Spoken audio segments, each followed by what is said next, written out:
of La Penta. This is WICR.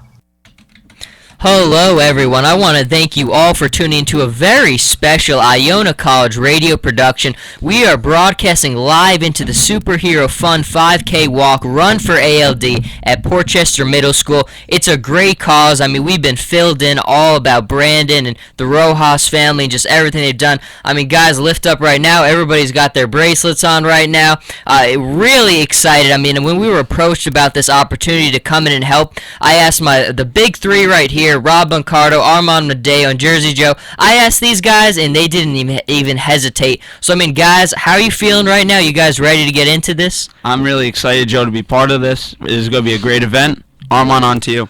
Yeah, I mean, Joe, Rob could say it better himself. It's great we're doing this cause, and I hope Brandon gets better, man. Absolutely. I mean, we're fighting for him. What a brave kid. Now, the theme of this show is heroes. This is a hero-themed show, and, I mean, Brandon is a hero if we know it. I mean, tough kid battling what he's doing right now. So we've got a lot of things planned. We've been told all the things he loves.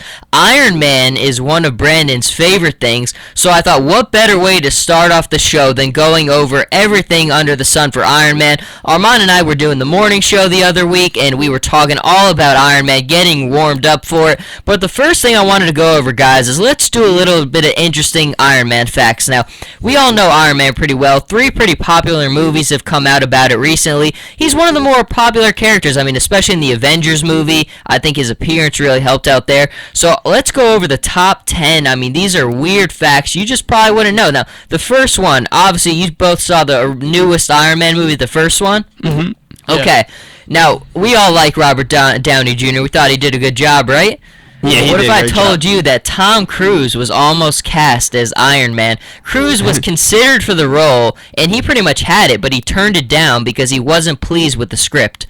Thoughts? Wow. That's so wow to me to go with Tom Cruise, because you look at Robert Downey Jr., the total comedic side, and that's basically Iron Man right off the back. Iron Man, the total bad boy. Exactly. Robert Downey Jr. gives a good element to Iron Man. Tom Cruise, I'm not a big fan of his movies in general, so I think, Robert Downey's a better actor in my Iron Man. I agree. I mean, I've never been a big Tom Cruise guy, and the main thing I think we kind of see with a lot of these Marvel movies is kind of these actors we see, I'm like, that's the face of that guy. Like, when I think Batman, I think Christian Bale. That's Batman to me. When I think Iron Man now, Robert Downey Jr. is kind of like the face of Iron Man for me. I mean, what he did in the Avengers movie, I loved it. The 2 Iron Mans he did were phenomenal. So overall there, I was a little surprised. I would not have wanted to see Tom Cruise there. Now let's go on to the next one, Jarvis. Jarvis is a very big, in the Marvel Comics universe, Jarvis is the Avenger. He's the loyal butler to them. In the Iron Man films, Jarvis is the name of Stark's AI system. It assists him in his rig, his uniform thing. Very cool there. So right there, I don't know if everybody knew that about him. Let's go on to the next one, the Iron Man suit. Now, what's more iconic than the Iron Man suit there? I mean, I think it's one of the things that really sets him apart from everyone else. But with the Iron Man suit can lift over 100 tons when fully powered. Tony Stark can lift up to 100 tons in the Iron Man suit. And, I mean, right here, guys, Iron Man suit, what does that stick out to you? I mean, you look at the superheroes, the guys like that. I'm a big Batman guy. But the Iron Man suit, I mean, is that like the MO of Iron Man? Is it the thing that really just makes him that much better than everybody else? Oh, absolutely, because Iron Man, if you think about it, he doesn't have any superpowers. It's the suit that gives him the powers. Outside the suit, he's just a billionaire, intelligent man who's crafty with technology and uses it for good to fight evil. So the suit is definitely an iconic part of Iron Man himself. Yeah, the robotic suit, all those powers that entails with it, with flying. He's not like Superman who could just fly on his own. It all comes with his suit, and that's just what makes him stand out from everybody else. He's not like Batman who creates his own stuff. Iron Man is all through his own suit. Now, I gotta be honest, guys. I'm not very good with calculations. How big is 100 tons? Is that heavy duty right there? Oh, yes. Give me an example. Some heavy baggage right Give me an example. What's like 100 tons? We talking like maybe buildings?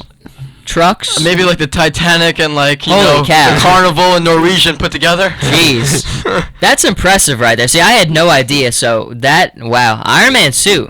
He get the job done. Let's go on to the next really cool thing. If I told you that Iron Man suits were actually becoming a reality, would you believe me? Because apparently they are. Lockheed Martin is one of several companies in the process of developing untethered exoskeletons reminiscent of Iron Man's suit. Their human universal load carrier, it's referred to as HULC, is meant to help soldiers carry loads of up to 200 pounds at a top speed of 10 miles per hour for prolonged periods of time. The first commercial sale of the exoskeleton was for medical purposes, but I mean, just think of that right there. They're probably going to run for about $70,000 a piece. So I mean, a little pricey, but overall, I think that's pretty darn cool. Oh, it definitely is, Joe. It's amazing, our world, just the technology, how we keep advancing, and something like this will definitely change the aspect of our world. Now, let's go to this. Let's say that these suits start getting commercialized, you know, they start selling them on the market. Let's go to a pre-existing superhero. Who's a guy who kind of would really benefit from using a suit? I mean, could you see Batman using one of these? We go into Spider-Man. I mean, who's a guy you see maybe picking up this suit, adding it to his arsenal? Wow, that's a tough one. I got one while you start thinking. I'm just thinking out loud here. What about Green Arrow? Green Arrow's one of my favorite guys here, but the thing that I really always see with him, and I mean, the guy just struggles getting around. I mean, he's got his arrow. I mean, he's speedy. He's on his motorcycle all the time, but he's running around Seattle. You know, he's got to get help getting around sometimes. So I think if Green Arrow picked up one of these things, he's got the money. Yeah, maybe, but if he were to pick up this, then he would lose his whole, his arrow. That's true. Why would he need the arrow if he started using the Iron Man? He would just use what's that thing that Tony Stark uses? That little plasma cannon or whatever it is? The plasma cannon thing. That's really cool. That's a good idea. Then he wouldn't be the Green Arrow no more. All right, you just shut down my dream. I just had like a fan dream right there. I was like, man, Green Arrow in the Iron Man suit. Honestly, I think Batman would probably be the best candidate for this suit because Batman, I mean, he has his own suit. That's that cape thing that he wears. Yeah. But other than that, this would help Batman, just protect Gotham. I think that's a great point because you look at Bruce Wayne, and Bruce Wayne's always a guy who's always looking for the new technology. You know, Bruce Wayne's he's got so many bat suits, so many gadgets. I think it's a thing that maybe we'd have a Batman Iron Man suit. You know what's funny about? I was doing this connection the other day. I actually stumbled upon this. I think Bruce Wayne and Tony Stark are actually very similar. As you said, they're both billionaires. They're both intelligent people. They both like to invent different things. They both have Stark Industries. Tony Stark has Stark Industries, and Bruce Wayne has Mr. Fox, who makes all of his cool gadgets. They're very similar.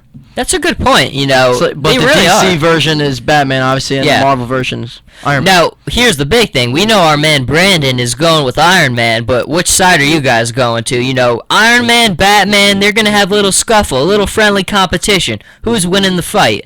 Oh, Iron Man. Iron Man. Yeah. Oh, so I'm by myself here. I don't know. I got to go with my Batman. Batman always finds a way, but that would be a tough fight for him. I think Iron Man would just blast him away on it, just because of how much more technology he has. You know what, though? Batman has his motorcycle and stuff, but Tony Stark would easily fly away. How is he going to impact through the metal? I'll tell you this. I'll tell you this. What if the fight's in the day? I'm going with Iron Man. If the fight is at night, I'm going with Batman. So you think darkness is your ally? You really adopted the dark. They are spot on, Armand. Armand would have really good there, man. But I gotta say though, I think the Batman. I mean, that guy, he's an apex predator, kind of like Godzilla. He thrives in the night, in the darkness. He had to get it in there. He just had. I had to. I'm sorry. I had to get it. I had to make a Godzilla reference in there somewhere. But I don't know. That was really cool. Little nice conversation about the exosuit right there. And then let's go on to Robert Downey Jr. We were talking about this a little bit preparing for the show, but Robert Downey Jr. is one of the world's oldest superheroes here. I mean, you look at a lot of things, superhero movies tend to be dominated by younger actors. We've got Chris Evans, the man from Captain America, big fan of Chris Evans in that role. Really enjoy the Captain America movies. Andrew Garfield with the new Spider-Mans in this one, but Downey turned 48 last year. It's kind of strange because I think it's right. When you think of a lot of these roles of superheroes, usually you want that young, that big, strong guy, but Downey Jr.'s up there in age, but man, did that keep him from doing a good job with the role? Oh, no, that didn't. His age does not matter. And the thing I have to say, Joe, imagine they didn't pick Robert Downey Jr. How would you think of the Iron Man in general? Yeah, Tom Cruise. Robert Downey Jr. makes the Iron Man. I'm sorry, what makes the superhero? Robert Downey Jr. Just the way he acts, his comedic person he is, that's just what makes Iron Man. It truly is. Definitely, the character that's casted, the actor who's casted, definitely makes the superhero and makes you almost fall in love with him.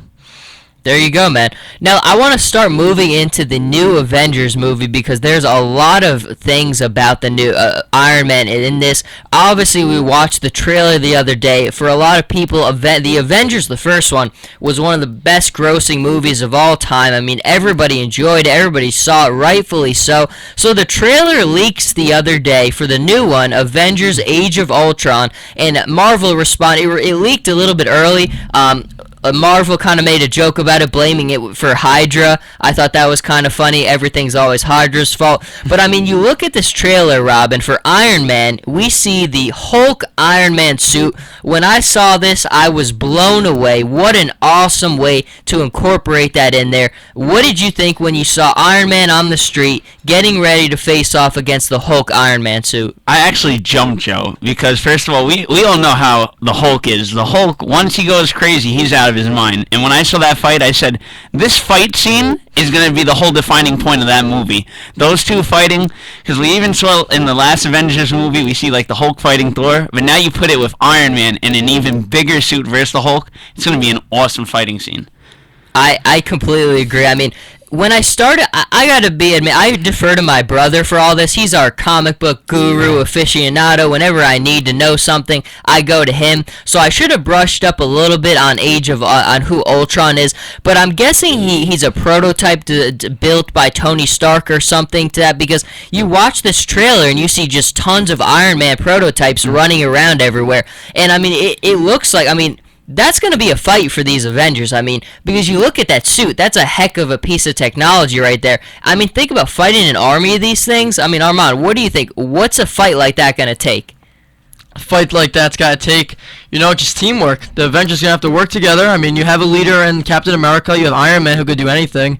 And then, Chris Hemsworth has unbelievable strength. I mean, it's a good package deal they have of all these guys working together, and they get the job done. Now, I gotta tell you, Armand, I'm kind of scared because I'm looking at this. They're breaking down all the key components of the trailer, and I'm worried because Captain America. What do we all think about his shield? It's unbreakable, right? Yep. They freeze framed it. There's a part of the trailer where his shield is split in half. The trailer itself is very sad. It is. Like, they have the depressing music in the background. It makes it look like the Avengers lose the battle. Well, you think about it. This is not... I mean, you're fighting an army of these Iron Man suits, basically. I mean, it's hard enough to fight one of them, and you got to fight an army of these guys? Yeah. Iron Man, when I saw that shield in half, I was disappointed, man. But let's keep on rolling along. Now, I tasked these guys with, at the beginning of the show, I said, you're tasked with this. It's the end. I mean, need a dream team to come together to get the job done. Obviously, our man Brandon would put Iron Man in his team. But for us, you could only take 3 guys. Rob, Big Shot Rob, I'm starting with you. The end is nigh. You need a job to get done. What is your dream team? Could be for anything. I mean, you could do Marvel. You could do DC. You could do anything with the movie landscape. Whatever you want, Big Shot Rob. I want your top 3, your big 3 dream team. First, Joe, I'm going to start off with Wolverine. Wolverine's one of my favorites of all time. He's part of the X-Men. And what stands out to me the most with Wolverine, besides his claws, is the guy, if he gets shot, if he gets hit or anything, he regenerates with healing. He heals, and that's awesome. That's what you need for part of the team. I would also take Captain America, because Captain America is, out of the most superheroes, probably the most proper one. He's not one who gets off of tasks like Iron Man sometimes. Iron Man's like a lot of comedic and stuff. Captain America is very proper, wants to just stay focused on the job, and that's what you need as a true leader for your group. And my last one would be Mr. Spider-Man. Just to have that guy all around the city. I love Spider-Man. When Tobey Maguire first casted him, he did an amazing job. Andrew Garfield's done an amazing job as him. And you look at the villains he's fought, Spider-Man, I would definitely take him on my team, especially when you fight Dr. Octopus, Venom, the Green Goblin. Those guys are tough. Commendable list, Big Shot Rob. You know, I think that there's a chance you could get the job done. Obviously, I've got the best of the best dream team, so I'll wait last. But Armand, any critiques of Big Shot Rob? And let's see if you can bring anything better to the table. Alright, I'm gonna go a little bit to the extreme here. I'm gonna pick from the movie landscape, no superheroes, but I'm gonna pick my man Indiana Jones. Oh, I love it. Indy's always getting the job done. No, that's why I want to say something. I'm sorry. All right, I'll let you keep going. Indiana Jones, whatever predicament he's in, he always finds a way, to find the best outcome. And, I gotta go with my man Indy. And my second man's gotta be James Bond, alright? I'm going with my secret agents here, or my 007. archaeologists. Yeah, 007. I mean, who's better at, solving a crime or getting to the bottom of something than James Bond?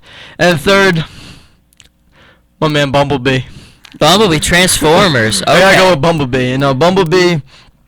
Bumblebee always found. I always loved the whole passion that him and Shia LaBeouf had. They were almost like brothers. They. It's funny how a man could be such good friends with a machine. And listen, if I had Bumblebee as my friend, we would do some good things together, man. Oh, I could see We'd it. be a dynamic duo. Here's what I gotta say. Between the two of your groups, I'm going with Big Shot Rob. Now, I love the incorporation of the Transformers. I may have a Transformer in mind, but I'll get to mine. I love the incorporation of the Transformers, but I don't think you have enough superheroes in there. You got James Bond, very, very special. I know, I don't have any superheroes. Indy. I'm weird. Exactly. I mean, they could both ride in Bumblebee. But, I mean, what if you need to climb a building or something? I mean, Rob's got Spider-Man who could scale the building. Wolverine could survive a fall from a building. I don't know, Armand. I think Rob's got you beat. Indiana Jones takes his whip out, wraps up Wolverine, he's done, so. Right? And then you have James Bond is going to pop one in Spider-Man's head, so we'll be all right there. And then Bumblebee, man. Who's your other guy? Captain America. Oh, Captain yeah, America. come on, Bumblebee, the shield. first of all, Bumblebee's gonna wipe out all of them. So I mean, Indiana Jones and James Bond just come That is along. the one unfair They're thing just you come have, along for the Rob. ride. No, wait, would Bumblebee be able to take out Wolverine because of the adamantium healing? Yeah, Wolverine might be able to. Alright, so you win, okay? But I'm even sorry. if Wolverine, I mean, take Wolverine like 3 months to scratch through all of Bumblebee. Bumblebee's the man. And That'd the just city be might a be war all of- destroyed. Yeah, that'd be a war of attrition. I mean, Listen. they'd just be standing there for weeks. I made you guys open your eyes to a different perspective, okay? You did. I had two iconic, You did. humans. It's all about adding some perspective. Now it's I just time want to it to be get different. It's time to get to the dream team, the big three. This is your equivalent of Kevin Love, Kyrie Irving, and LeBron James in the NBA. Number one, I'm gonna go with the Transformers as well. Optimus Prime. Now Optimus Prime is just the apex, the best of the best when it comes to Transformers. This guy just has all the traits you would want. I mean, he's just a good guy. He's always looking to help people, doing the right thing. I love Optimus. Optimus is a leader, and he's always getting the job done against no matter what setbacks he has. Next, I'm going with, of course, the Dark Knight, the Caped Crusader. Batman, no matter what it is, if it's Bane, if it's the Joker, this guy has been all over. He's fought all these bad guys. Dark Knight is always getting it done. I think him and Optimus, they'd be good friends, They'd get the job done. Grimlock. I had a very... I want just to made add me Grimlock so bad. Can we have him as like a supporting member? I'm down. Just on everybody's team? Yes, I want Grimlock. Come on. Now I need some help with this one because I have it split between two people. I went with either Green Arrow. Now I know some people maybe give me some hate. Green Arrow, he's a normal guy, wears the cape, he's just got the bow and arrow, that's all. Or from the Guardians of the Galaxy, Groot and Rocket Raccoon. Now I think Groot and Rocket Raccoon, obviously two different people, but I think they come in a package with one another because they're the best of friends. They travel together. So Rob and Armand, you finish my team. Who am I taking as my third guy? Oh, you gotta take Groot and Raccoon. Yeah, Groot and I agree Rocket with Rob. Raccoon? I'm sorry if something happens to your superhero, say you're in a plane and it blows up, Groot has you. We saw it in Guardians of the Galaxy. Raccoon with his weaponry and advanced technology, they're a dynamic duo to really watch out for. There's no question about it. And I think I just thought about this. I think one of the things about my team I'm looking for is character. But as you think about Optimus Prime, actually, I don't know. Rocket Raccoon, maybe not the best guy of character. But with Batman and Optimus, you've got a lot of character there. You've got guys who just kind of put everyone else above themselves.